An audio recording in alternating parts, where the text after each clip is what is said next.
감사합니다. 저희들 심령 속에 하나님의 말씀을 갈망하는 귀한 은혜가 있게 도와 주옵소서. 갈망하는 영혼을 하나님이 만족케 하신다고 성경을 통하여 우리에게 말씀하셨사오니 아버지, 오늘 이 시대를 사는 우리의 심령이 심히 갈급합니다. 먹을 것 입을 것 잘 곳은 있을지 몰라도 외로운 영혼들, 목마른 영혼들, 답답해하는 영혼들, 어떻게 살아야 될지 모를 영혼들이 이 땅에 얼마나 많이 있는지 모릅니다. 하나님, 오늘 이곳에 모인 당신의 사랑하는 자녀들에게 태초부터 약정하시고 계획하셨던 그 생명의 말씀을 오늘도 내려주시기를 주여 간절히 바라고 원합니다. 악한 사단마귀 괴결을 하감하옵시고 우리의 마음과 생각을 딴 곳으로 뺏어가려고 하는 모든 방해로부터 우리의 마음을 지킬 수 있는, 그래서 주님께 집중할 수 있는 귀한 시간 되게 하여 주옵소서. 예수님의 이름으로 기도합니다. 아멘. 하나님께서는 구약의 야훼라고 하는 하나님, 여호와, 여러 가지 우리가 표현들을 통해서 하나님이 이런 분이구나 라는 것을 알게 되죠. 근데 저는 개인적으로요, 하나님이 만약에 가장 좋아하는 인간이 부르는 표현이 있다면 그 뭘까라고 했을 때 저는 개인적으로요, 그게 아버지 아닐까 하는 생각이 듭니다. 놀랍죠?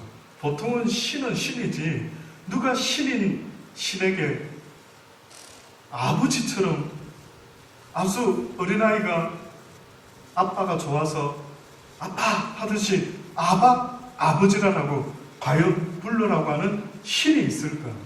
저는 없다고 생각을 합니다. 근데 왜 하필이면 하나님께서는 다른 여러 가지 호칭도 있지만은 아버지를 좋아하셨을까? 성경의 태초에 인간을 만드신 하나님의 뜻을 생각해 보면요, 어떻게 보면 하나님의 처음부터 인간을 만드신 계획과 목적이 있다면은 그것은 바로 가족이지 않을까라는 생각이 듭니다. 하나님의 패밀리, 하나님의 가족을 만들고 싶으셔서 하나님이 시작하셨다라는 생각이 드는 거예요. 그래서 하나님이 정하신 것 같습니다. 나는 창조주지만 나는 너희의 아버지다. 내가 너희를 지었다. 그래서 하나님이 이제 아담을 지으시고 하와를 지으셔서 하나님이 가장이 된 교회를 만드시려고 했던 것 같아요. 그런데 우리가 아는 것처럼 인류 태초의 가정인 아담과 하와의 가정이 깨지고 말았습니다. 우리는 가정이 깨지는 원인을요, 많이들 이야기하지만 여러분 아셔요? 대한민국의 그 가정이요, 엄청 많이 깨지고 있습니다. OECD 경제협력개발기구 회원국들을 비교해서요, 몇 년 전에 조사가 나왔는데 한국이 2011년 조이혼 1000명당 이혼 건수를 말하는 것 같습니다. 2.3명이랍니다. OECD 전체 평균에서는 1.9명으로요, 전체 34개 회원국 중에 한국은 9위랍니다. 조금 다행이다 라고 싶으시죠? 근데 조금 더 들어보셔야 됩니다. 전체 아시아 회원국 중에서는요, 우리가 1위라고 합니다. 아시아인들은 가족을 중시하는 그런 풍습이 아주 강한 민족들인데, 그 민족들 가운데 저와 여러분과 같은 대한민국 국민이요, 이혼율이 1위를 차지했습니다. 옛날에는 혹시 여러분 아십니까? 왜 이혼을 하는가라고 보니까 대부분 이혼하는 사람들이 법원에 가서 하는 말은 성격 차이라고 이야기했거든요. 근데 요즘은요, 이혼할 때에 혹시 먼저 아십니까? 뭘 것 같습니까? 잘 모르십니까? 요즘 이혼하는 부부들이 왜 이혼하십니까? 라고 하니까 물질 때문에, 경제적인 것 때문에 이혼을 한다라고 그렇게 이야기를 합니다. 그런데 이 모든 이유도 있겠지만은요, 궁극적으로 온 세상의 이 가정이요, 이렇게 깨지고 있는 어떠한 근본적인 원인이 있다면 그 원인은 창세기를 한번 찾아보면 거기서 답을 얻을 수가 있습니다. 저는 성경 가운데 가장 중요한 책 2권만 골라 말한다면 저는 주저하지 않고 창세기와 계시록을 말할 수 있습니다. 모든 것의 시작이 굉장히 중요합니다. 내가 왜 시작되었는지, 내가 왜 남자로 태어났는지, 내가 왜 여자로 태어났는지, 내가 무엇하며 살아야 되는지, 나의 존재 목적은 무엇인지 등 모든 것의 시작이 되는 창세기라는 책은요, 어떻게 보면 가장 인류에게 있어서 중요한 책이라고 믿어 심지 않습니다. 근데 그 창세기에 보니까 인류 태초의 가정이 이혼을 하게 된 것 같은, 깨지고 만 듯한 이런 것이 생겼는데, 보니까 그 원인은 하나님의 말씀에 불순종함으로 말미암아 그 집 가정이 깨지고 말았습니다. 가정이 깨졌다라고 할 때 그때는 뭐 이혼이고 뭐고가 없었던 것 같습니다. 그러나 부부의 마음이 달라지고 말았어요. 죄짓기 전에는 아담이 하와를 만났을 때 하나님이 하와를 지어서 아담에게 보여주었을 때 아담은 뭐라고 말했다고요? 이는 내 뼈 중에 뼈요 살 중에 살이다. 이야, 이렇게 아름다운 자가 있을 수 있을까? 본능적으로 그는요 사랑의 세레나데를 불렀죠.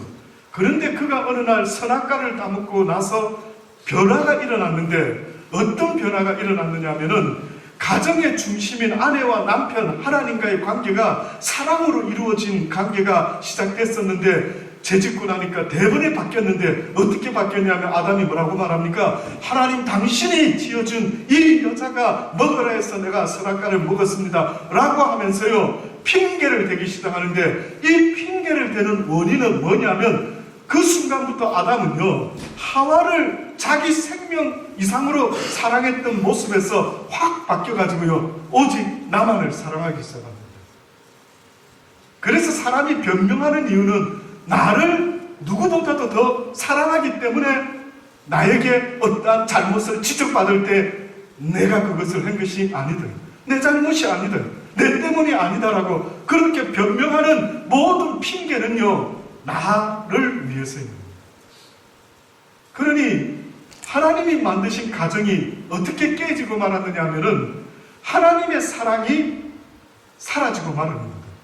그 사랑은 곧 하나님의 말씀에 순종하며 살 때에 가질 수 있는 사랑인데, 그 말씀에 순종하지 못함으로 인해서 사라진 것이 있었으니 그것이 바로 하나님의 사랑입니다. 저는 하나님의 사랑이 너무 좋습니다. 하나님은 뭐라고 말씀하냐면, 네가 니를 사랑하는 것은 그것은 이기심이다. 네가 누군가를 사랑할 때에 그도 너를 사랑하고, 그래서 너희 모두가 사랑 가운데 살아갈 수가 있다. 그런데 너희들이 나를 먼저 생각하는 사랑을 시작하면은, 각자가 그 생각을 하게 되면 결국은 그 마을은, 그 나라는, 그 교회는, 그 가정은 하나님이 기뻐하는 사랑의 가정이 아니라 결국은 각자 자기를 위해서 살아가는 이기심과 아주 악마적인 가정이 되고 만다라는 걸 말씀하셨던 것입니다. 그래서 지금도 하나님은 계속해서 이 사랑을 우리에게 가르쳐 주려고 하지 않습니까?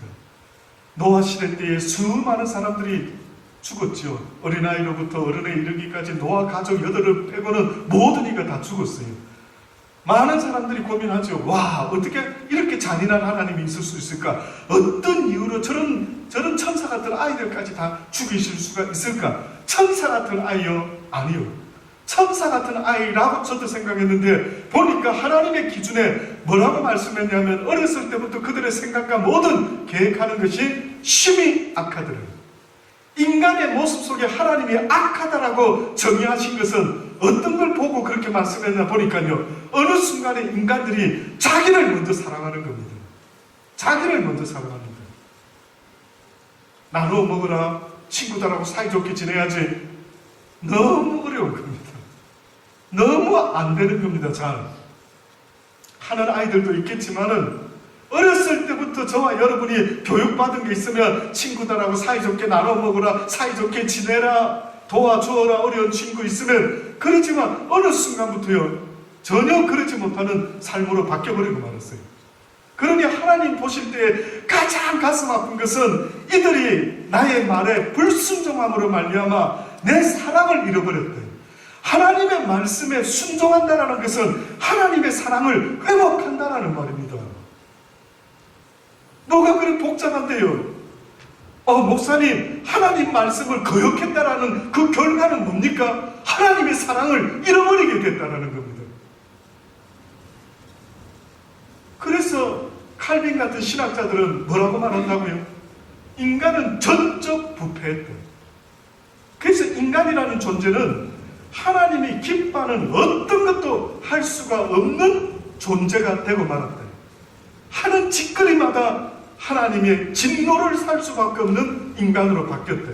그럼 그 기준이 간단하게 뭡니까? 라고 할 때 뭡니까? 자기를 사랑한다. 이게 여러분 별거 아닌 이야기 같지만요, 이 논리가 온 세상에 지금 사단이가 이 세상을 다스리고 정복하고 공중 권세 잡은 세상의 임금이라고 할 때 이놈의 임금이 이 세상을 뭘로 다스릴까 보니까 여러분은 얼핏 생각하니까 뭐 살인으로 다스리고 뭐 두려움으로 다스리고 무서움으로 다스리고 그런다고 생각합니까? 아니요. 간단하게 하나님의 진리를 살짝만 바꿔놓으면 됩니다. 그게 뭐냐면 너부터 살자. 너부터 살아라. 나부터 살려고 하니까 지금 각 나라들 한번 쳐다보세요. 혹시 여러분 정세에 관심이 없다 할지라도 러시아니, 중국인이, 미국인이, 한국인이, 일본인이 우리가 애들 키울 때 하는 식으로 좀 제발 어른들 사이좋게 지냅시다 이럴 수 있겠죠. 간단한 이야기죠. 근데 얘네들이 사이좋게 안 지내는 겁니다. 왜죠? 그렇게 누누이 사이좋게 지내자고 이야기하고 자기들도 아이들에게 그렇게 가르쳤을 때인데 자기들은 어른이 되어서 한 나라에 정치하는 대통령이 되어서 어느 순간에 보니까 나라끼리 사이좋게 지내면 될 텐데 사이좋게 지내지는 못하는 거예요. 그래서 북한이 핵을 가지지 못하게 하는 그 논리는 어디서 나온 건지 아십니까? 하나님의 사랑의 논리에서 나온 게 아니라 사단이 우리에게 말하는 사랑의 논리인데 그 사랑의 논리는 뜻밖에도 힘있는 자가 평화를 만든다. 힘있는 자가 사랑을 만들어낼 수 있다. 지금 그 논리 속에 이 세상이 움직이고 있는 겁니다. 그래서 핵무기는 힘있는 미국만 갖고 있으면 되지, 힘있는 러시아만 갖고 있으면 되지, 뭐 저런 나라들까지 핵을 갖고 있다 보면은 이게 힘이 분산되면 세상은 제3차 세계대전이 일어나는 것 아니냐. 그러니 평화 핵을 억제시키고 그저 확산을 금지하고, 여러분 결국 모든 나라들이 핵을 가진다는 의미가 여러분 생각할 때는 뭘 것 같습니까? 이제는 기죽지 않는다. 네가 이제 나 건드리면 나 가만히 있지 않는다. 그럼 네 죽고 나 죽자. 이게 사단이 만들어놓은 힘의 논리입니다. 그래서 성경이 뭐라 말합니까? 너희들이 만들고 있는 이 모든 무기들과 이 모든 경제적인 것을 오히려 가난한 자들을 위하여 농기구를 만들고 평화를 위하여 쓴다면 굶어 죽을 사람이 이 세상에 없다.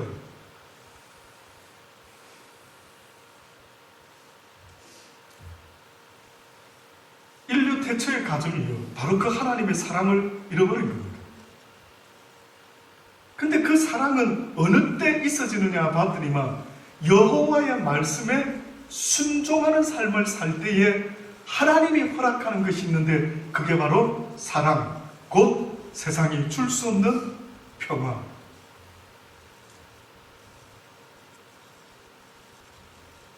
이건 그분이 주시는 거예요. 그래서 그렇게 만들었는데 깨지고 말았죠. 그래서 인류 태초의 조상인 아담과 하와는 어떻게 보면 실패한 가정이 되고 말았다라고 볼 수 있습니다. 하나님의 마음을 헤아려 봤습니다. 하나님이 얼마나 실망하셨을까? 얼마나 낙심하셨을까? 근데 어느 날 하나님께서 누군가를 통해서 새로운 가족을 시작하려고 계획을 세우십니다. 그게 누군지 아십니까? 누구요? 아닌데. 노아도 실패를 했는데. 노아 가족 모르십니까? 아버지가 벌거벗고 포도주 먹고 자다가 둘째 아들이 보고는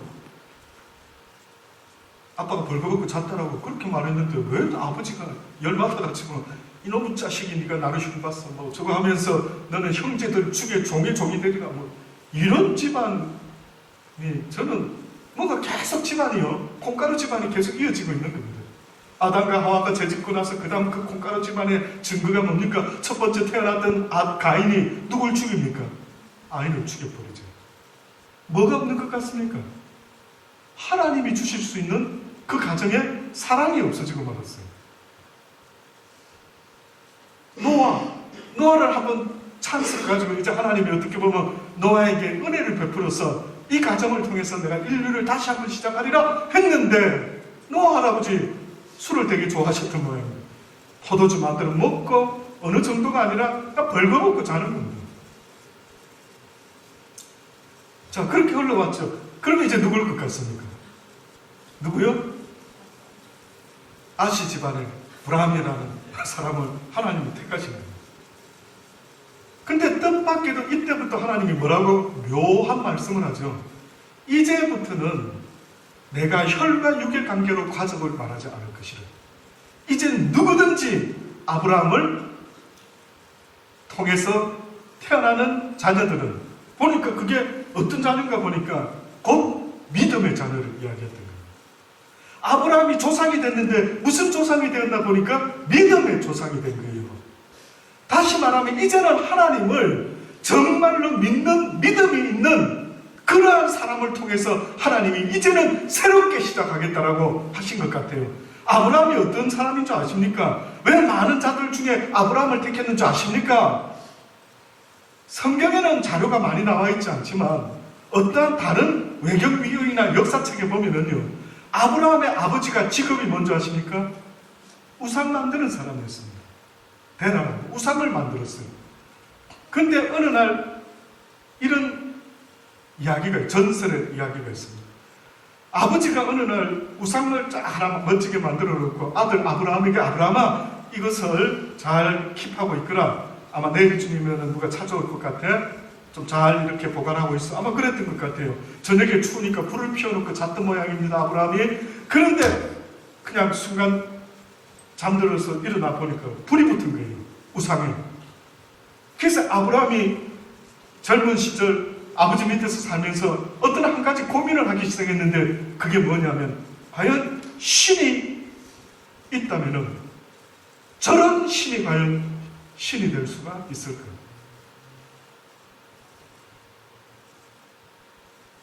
저는 우리 아이들이 어떻게 보면 사춘기 때 고민해야 되는 게 있다면은 신이 과연 있는가? 거기에 대한 고민이 저는 그를 살리는 고민입니다. 그래서 아브라함이 고민을 했던 것 같아요. 저게 과연 신이 될 수가 있을까? 그래서 어느 날 고민하는 아브라함에게 과연 참 신은 어떤 분인가를 찾고 구하던 그 아브라함에게 어떻게 보면 나타나지 않았을까? 일리가 있는 것 같아요. 일리가 있는 것 같아요. 여러분, 누가 하나님을 만나는 줄 아십니까? 누가 하나님을 경험하는 줄 아십니까? 누가 먼저 우유를 먹을 수 있는 줄 아십니까? 찾고 구하고 배고파서 몸부림치는 아이에게 간호원들도 먼저 우유를 먹이는 것처럼요, 이 세상을 살아보니까 하나님을 목말라 하는 사람에게 하나님은 응답할 수밖에 없는 약점이 있더라고요. 이게 아버지의 약점입니다. 이게 하나님의 약점인 거예요. 그래서 하나님은 자신을 아버지라고 기꺼이 불러도 된다라고 하시는 그 이유 속에는 육신의 자녀와 아버지 관계처럼 아버지의 약점이 있는데 그게 뭔지 아십니까? 자식이 해달라고 하면은 간절히 원하면은 해주게 됩니다. 우리 막내 정태가 둘째 형이 생일 선물로 뉴 핸드폰 최고 것을 하나 사주겠다고 약속을 한 거예요. 신이 나서 저한테 이야기를 합니다. 근데 제가 들어보니까 너무 과한 거예요. 안 돼. 미안하지만 안 된다. 그 대신 큰형이 쓰던 깨진 조금 고쳐서 쓰면 되지 않겠는가. 이제 권면했지. 그래서 결국은 그 권면을 받아들이고 했습니다. 처음에는 그것도 안 하려고 그랬습니다. 그냥 쓰라고. 아니면 딴 것도 있으니까 그냥 쓰라고. 근데 고집을 부리기 시작하더라고요. 굳이 큰형이 쓰다가 안 쓰는 이 클레이가 이 핸드폰을 굳이 쓰겠다라는 거예요. 그게 계속 실경이었죠. 엄마 쓰던 것도 있는데 그걸 이번에 바꿀 건데 그걸 쓰면 안 되겠죠. 근데 해보다 봐가지고 따라주면 좋은데 안 따라주니까 누가 이길 것 같습니다. 아들이 이기더라고요. 그래서 제가 마음을 접었습니다. 그래? 그러면 고쳐주지. 해서 둘째 형이요. 그 스크린을 싹 고치고요. 새로 해주고, 큰 형이 쇠로 된 케이스를 하나 사줘가지고 아주 튼튼하게 안 깨지도록 그렇게 합니다. 누가 이길까요? 자식과 부모가 붙어서 이기는 부모도 있겠지만, 집사님 이기시는지 모르지만, 힘들죠. 진짜 자식 이기는 부모가 몇이나 될까요? 저는 하나님의 마음이 그런 겁니다. 하나님이 별로 대단한 그런 걸 우리에게 원하는 게 아니라, 왜 나 여호와에게 나오지 않느냐? 왜 어렵고 힘든 일이 있으면 나 여호와께 구하지 아니하느냐? 왜 너의 아버지 되는 나를 그렇게 무시하느냐? 왜 어렵고 힘든 일이 있을 때마다 옆집 아저씨를 찾아가느냐? 왜 아버지 나한테 의논하지 않느냐? 이게 어떻게 보면은 아버지가 만드신 가정에서 아버지가 우리의 아버지됨을 계속해서 우리에게 말씀하고 있는 것 아니겠습니까? 결국은 인류 태초의 가정이 그렇게 깨어지고 말았던 것입니다. 그래서 아브라함을 통해서 이제 새롭게 시작하시는데 보니까 아브라함이 믿음의 조상이 될 수 있었던 모습을 성경이 말하는데, 아담과 하와에게는 이 선악과를 따먹지 말아라. 따 먹으면 정녕 죽으리라 이랬죠. 근데 아브라함에게는 이렇게 말씀했어요. 본토, 친척, 아비집을 떠나라. 모든 걸 두고 떠나라. 여러분 생각할 때 어떤 선택이 쉽겠습니까? 선악과 따먹지 말라. 딴 거 많이 있으니까 먹어라. 이게 쉽겠습니까? 그렇지 않으면 친척, 본토, 아비집을 떠나. 갈 바도 알지 못하고 떠나가라라고 했을 때 과연 어떤 것이 여러분 생각할 때 순종하기가 쉽겠습니까? 아브라함은 그걸 했던 것이에요. 갈 바를 알지 못하고 아브라함이 본토 친척 아비집을 떠났을 때 하나님께서는 그 순종을 그의 의로 여기셨다. 그러니 성경 전체에서 말하는 용서받은 의인이라고 칭함을 받는 궁극적인 것은 하나님의 말씀이 어떤 것이든 그 말씀에 순종하는 자의 모습을 성경은 의인된 자의 모습이라고 말씀을 해주고 있는 것입니다. 우리 인간이 그 어떤 것으로도 하나님 앞에 의인이 될 수 없고 율법 아래에서 의인 될 수 있는 인생은 아무도 없는데, 뜻밖에도 하나님이 의인이라고 칭해주는 우리의 유일한 행위가 있다면 여호와의 말씀에 도무지 언더스탠드 되지 않더라도 그 말씀에 순종할 수 있는 사람, 이가 바로 믿음의 사람이요, 이 사람이 얻는 것은 심령의 평안을, 사랑을 얻게 된다라고 그렇게 말씀한 겁니다. 그 대가가 어마어마한 겁니다. 갈 바를 알지 못하지만은 하나님의 하라 하시니 그렇게 순종하는 그 액션이요, 결국은 하나님만이 주실 수 있는 평안을, 사랑을 우리에게 주시게 되는 겁니다. 왜 이때까지 살아보면서 그 평안이 없었을까요? 저는 저희 아내와 살아가면서요, 정말로 잘 안 되는 것 중에 하나가, 분명히 내가 판단이 맞는데 이상하게 저 아내가 고집을 부리는 것 같아가지고 계속해서 못마땅한 겁니다. 살아보니까요, 왜 저렇게 나보다 나이도 적은 사람이 왜 큰 오빠 뻘 되는 나한테 저렇게 순종하지 않고 저렇게 고집을 피우지? 막 이럴 때 이게 너무 힘든 거예요.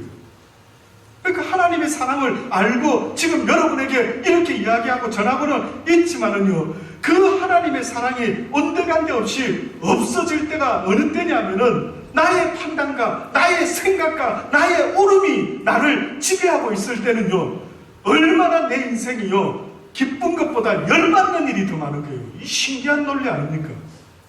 잘 생각해 보세요. 바보는 그냥 즐겁다? 일리가 있어요. 바보는 즐겁대. 저거는 간도 쓸게도 없나? 그래요. 그게 일리가 있는 겁니다, 여러분.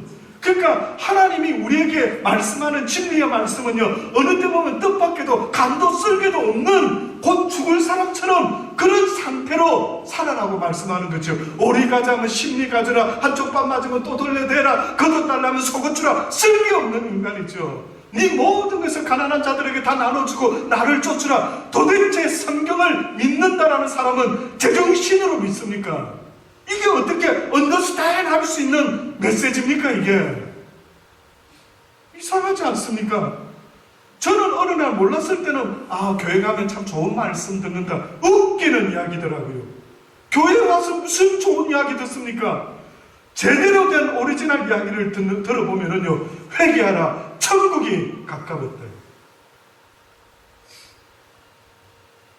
그래서 세례 요한에게 많은 사람이 우리가 어찌하면 좋을까? 두 보러리 나눠주고 누구 징계할 거 있으면 하지 말고 원래 하나님이 기뻐하는 사랑의 삶의 모습으로 다 바꿔줘야 된대요. 그래서 아브라함이요 이제 믿음으로 조상이 됩니다. 그랬더니만 아브라함에게 약속하셨죠. 너의 자녀가 하늘의 별과 같이 바닷가에 모래알과 같이 엄청나게 많게 되래요.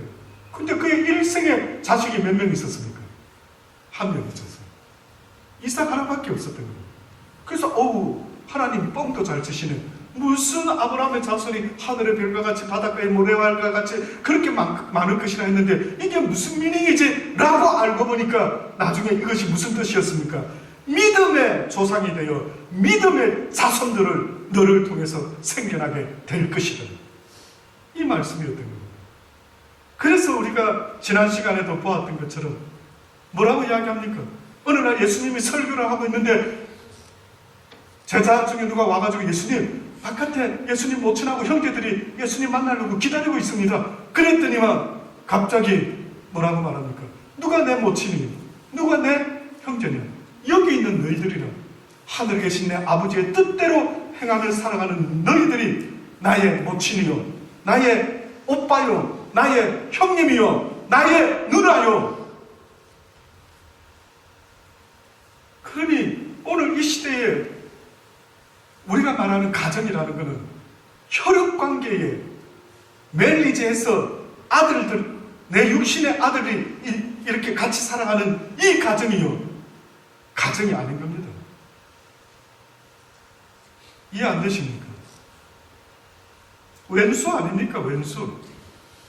내 말을 듣지를 않는데, 내 말을 듣지를 않는데 원수, 적과의 동침, 아내고 와이프고 남편이고 이 뭐가 안 통하는데.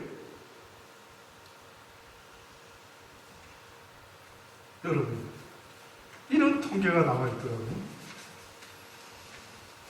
부부가 살아가는데 5가지 단계가 있답니다. 첫 번째, 부부가 살면서 부부가 중요하죠. 왜냐하면 가정의 시작이기 때문에 중요합니다. 근데 부부가 살아가면서 5단계를 거친답니다. 좋은 이야기 아닌 것 같아요. 첫 번째 단계는요, 서로 사랑했기에 좋아서 사는 단계가 있답니다. 신혼 때겠죠. 두 번째 단계, 사랑은 다 식어버리고 어쩔 수 없이 사는 단계. 혹시 들으시면서요, 나는 지금 몇 단계에 와 있는지를 스스로 한번 보시기 바랍니다. 세 번째 단계, 그렇게 살다 보니 때론 서로 필요하기 때문에 살아갑니다. 돈도 좀 벌어주니까 저 사람 없으면 내 혼자 밥 챙겨 먹으려니 힘드니까 이 필요 때문에 살아가고 있는 단계. 네 번째 단계. 살다 보니 불쌍해서 살아주는 단계. 아, 그래. 내가 데리고 안 살고 저 사람 지금 이제 뭐 하겠노?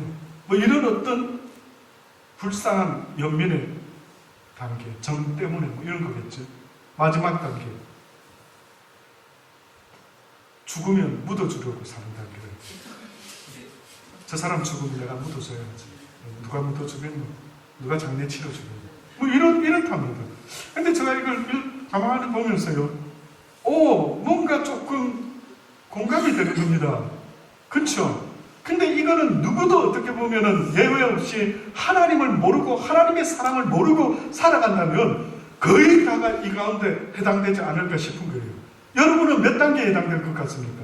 뭐라고요? 사랑했기 때문에 결혼해서 살아가는 신혼의 단계, 두 번째 단계 사랑이 식어서 어쩔 수 없이 지금 사랑 없이 사는 단계, 살다 보니 그냥 서로 필요하기 때문에 그냥 밥도 해줘야 되고 밥도 뭐 챙겨줘야 되고 돈도 벌어줘야 되고 살다 보니 불쌍해서 죽으면 나중에 묻어주죠.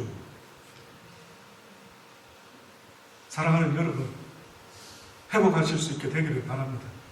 그래서 초대교회 성도들이 성령 받은 사도들의 설교를 듣기 시작하는데 그들이 큰 은혜를 받으면서 새로운 가족이 시작된 거예요.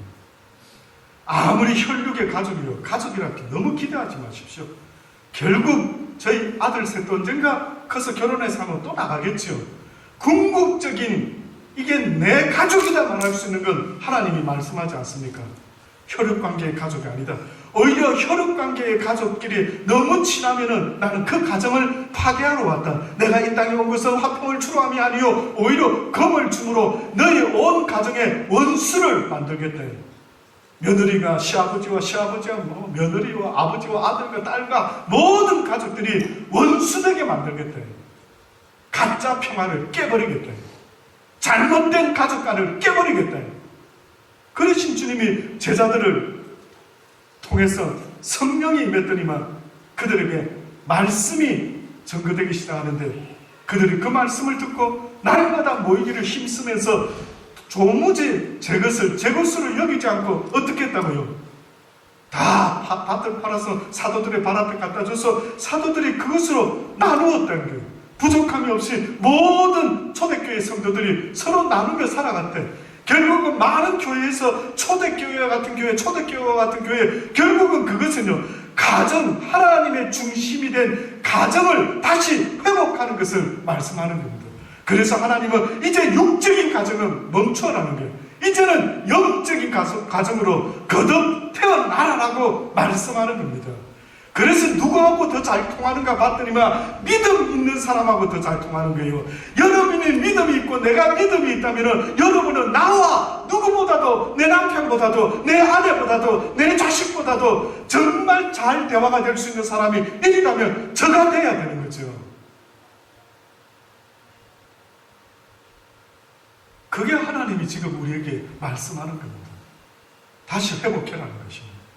사랑하는 여러분, 어떻게 회복될 수 있을까? 어떻게 하나님 말씀을 순종함으로 어떻게 사랑이 회복될 수 있을까? 하나님이 약속하는 것입니다. 내 말에 순종해 보아라. 그리하면 네가 얻는 베네핏이 뭔지를 내가 너에게 보여주리라. 그러니까 모르지만은 주님이 원하신다면 내가 순종해 봐야지 하고 순종하는 자가 얻는 베네핏이 있는데 이게 바로 평안이라는 거예요. 이게 바로 사랑이라는 것입니다. 원수를 용서하라. 나는 용서할 수 없는데 주님이 해라 하시니. 그러니까 모든 것의 중심에 주님이 있어야 됩니다. 주님 안에서 주님 때문에 주님을 위하여 내가 그런 적 이제 육신 가운데 사는 것은 내가 사는 것이 아니요 내 안에 예수 그리스도께서 살아가신다라고 그렇게 말했던 거예요. 사랑 때문에 사람을 미워하고 사랑 때문에 사람을 좋아하는 이 모든 육적인 삶을 멈춰라고 주님은 말씀하는 겁니다. 이제는 나 때문에 사랑해라. 네 기준이 아닌 내가 용서해라면 용서하는 것이요 내가 떠나라고 하면 떠나며 내가 머물러라라고 하면 머무른 그것. 누가 이런 자가 있겠느냐. 그래서 겨자씨만한 믿음만 있다면 능치 못할 일이 없건만은 너희 속에 이 겨자씨만한 믿음이 과연 있느냐. 선악과를 따먹고 나서 선과 악을 날마다 분별하면서요 사랑의 걸림돌이 되고 있는 겁니다. 여러분의 잘난 판단이, 나의 잘난 판단이 사랑하지 못하게 만드는 가장 큰 걸림돌이라는 사실을 혹시나 아십니까? 그래서 누군가를 사랑하려고 하면 그 판단을 멈추어야 됩니다. 그래서 성경은 용서를 먼저 시작해라라고 했던 것도 그 판단을 멈추고 용서함으로 모든 일을 사랑해라라고 그렇게 가르쳐주고 계시는 거죠. 그게 여러분이 천국을 사는, 하루를 살더라도 천국을 사는 삶입니다. 언제까지 지옥을 살랍니까? 언제까지 사람을 미워하며, 언제까지 속상해하며, 언제까지 내 뜻대로 안 된다고 죽을 때까지 안 될 텐데 언제까지 그러며 살 겁니까? 그래서 저는 요즘 여러분에게 말로만 하면 저도 말만 하는 목사겠지. 요즘은 저희 가정에서도 저도 다 내려놓습니다. 진짜 제가 애 많이 쓴다. 제가 저를 봐도 야, 이 용어 참 애 많이 쓴다. 그저 아이들이 원한다면, 물론 기본적인 고민은 하죠. 아내가 원한다면 우리 가정은 힘내 가져야 되겠다. 져줘야 되겠다. 내가 순종할 때 내가 얻는 그 하나님의 사랑을 아마 하나님 주시겠지. 이런 기대하면서요. 요즘은 갈수록 하나님이 기뻐하는 가정을 만들기 위해서 나부터 죽어야 되겠고, 모든 남자 동지 여러분, 여러분이 먼저 죽으실 수 있게 되기를 주의 이름으로 권면합니다. 남자가 죽어야 된답니다. 남자가 먼저 아내를 사랑해야 된답니다. 근데 그 아내를 사랑하는데 성경에 보니까 제 몸같이 사랑해라. 전 깜짝 놀랐어요.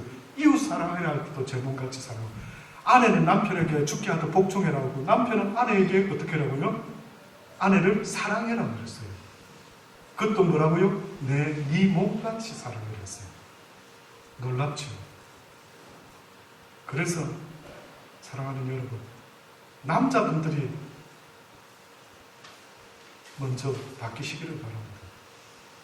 약한 여자에게 너무 기대하지 마시고 강한 여러분들이 먼저 변화될 때 나를 통해, 내 순종을 통해 하나님이 우리 가정에 그리스도의 사랑이 머물 수 있도록 분명히 그분이 축복을 주실 줄을 믿습니다. 기도하시겠습니다. 좋으신 아버지 하나님, 그렇습니다. 이 세상을 태어나서 주님 잘 모르고 살다가 가정을 이루고 살아봤는데 참으로 고통스럽습니다. 가정이 생기면 기쁠 줄 알았는데, 날 닮은 자식이 생기면 참 행복할 줄 알았는데, 때로는 좋지만 때로는 그 가족들이 나의 큰 가시가 되어 내 일생에 나를 고통스럽게 만들고 있지는 않습니까? 아버지, 이제 진리를 알려주셨으니 이제는 내가 하나님의 말씀에 순종함으로 하나님이 주시는 그 사랑을 다시 회복할 수 있는 우리의 삶이 되게 하여 주옵소서. 예수님의 이름으로 기도드리옵나이다.